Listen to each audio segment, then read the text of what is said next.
1 Peter 4. Therefore, since Christ suffered in his body, arm yourself also with the same attitude, because he who has suffered in his body is done with sin. As a result, he does not live the rest of his earthly life for evil human desires, but rather for the will of God. For you have spent enough time in the past doing what pagans chose to do, living in debauchery, lust, drunkenness, orgies, carousing, and detestable idolatry. They think it strange that you do not plunge with them into the same flood of dissipation, and they heap abuse on you. But they will have to give account to him who is ready to judge the living and the dead.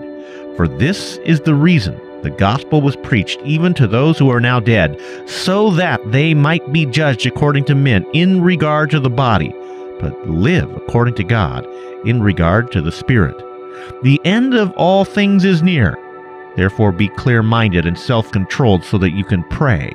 Above all, love each other deeply, because love covers a multitude of sins. Offer hospitality to one another without grumbling. Each one should use whatever gift he has received to serve others, faithfully administering God's grace in its various forms. If anyone speaks, he should do it as one speaking the very words of God. If anyone serves, he should do it with the strength God provides, so that in all things God may be praised through Jesus Christ. To him be the glory and power forever and ever. Amen.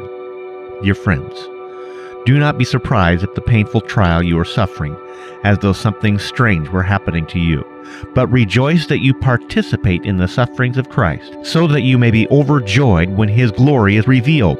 If you are insulted because of the name of Christ, you are blessed, for the Spirit of glory and of God rests on you.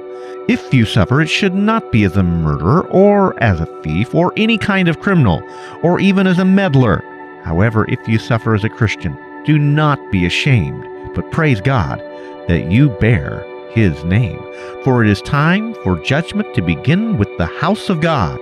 And if it begins with us, what will the outcome be for those who do not obey the gospel of God? And if it is difficult for the righteous to be saved, what will become of the ungodly and the sinner? So then, those who suffer according to God's will should commit themselves to their faithful Creator and continue to do good.